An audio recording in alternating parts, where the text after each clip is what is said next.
Hi guys, welcome to today's video, and today I'm going to be giving you a review of the Brad Stone book, The Everything Store, which chronicles the rise of the online giant Amazon and its iconic leader, Jeff Bezos. Let's go! So in the first few chapters, I really wasn't aware of the threat Barnes & Noble was to Amazon starting off. I knew competitors in the traditional bookstores wouldn't take to a new online competitor like Amazon lightly, but I mean, look at this guy. How can you be scared of this guy? Look! Look! Look! What the fuck is this?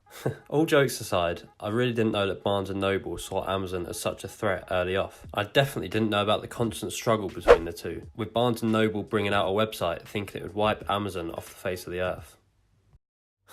Really?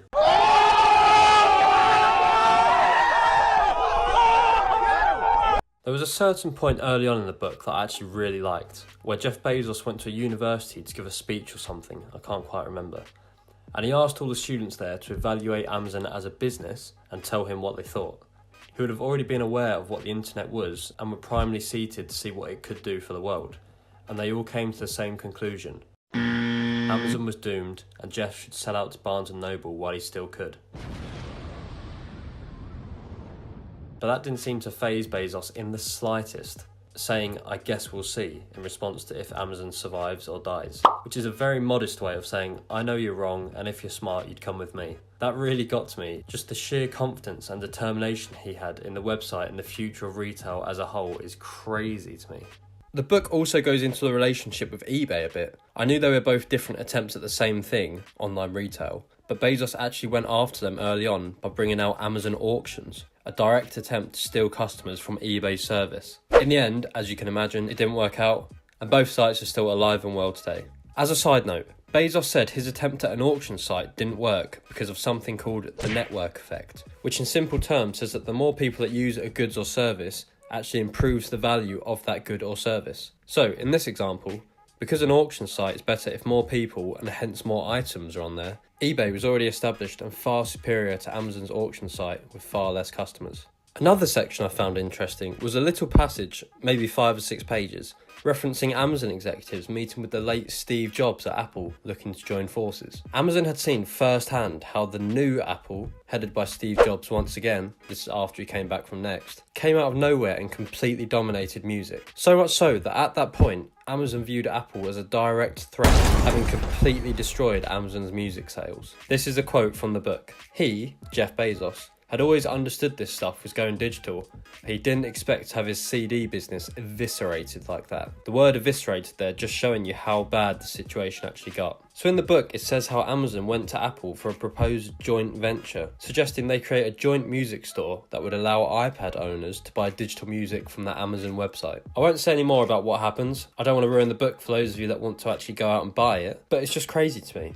Who knew Apple was stealing business away from Amazon as early as 2003, 2004? I think I've only known Amazon as what it is today, a store that sells anything and everything, almost like the Everything Store, rather than what it was in its earlier days. A platform for Jeff Bezos to test out all his wild ideas around this new internet push. The next bit of the book I liked and found very intriguing, in fact, was the development of the Kindle. Looking back at it now, you think ebook readers were the next logical step to carrying around a clunky book. But at the time Jeff pushed Amazon into that market, it was still so much in its infancy, it was an uphill battle, a major uphill battle. For starters, it says in the book how Bezos wanted at least 100,000 books available for download.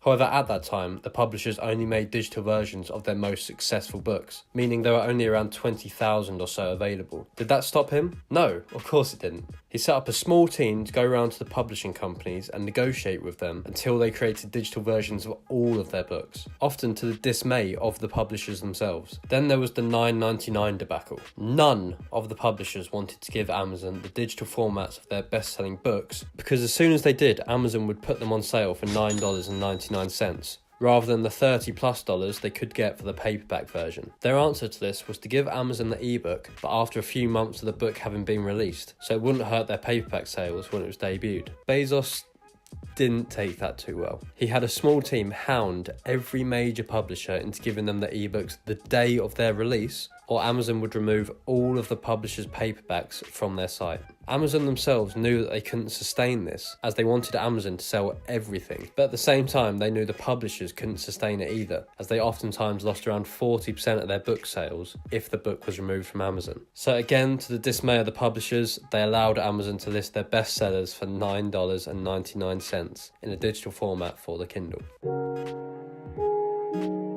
Okay, that's it. I know it's only been a quick review, so I'll work on more videos to come. If you liked the video, please like, comment and subscribe, and hopefully I'll see you in the next one.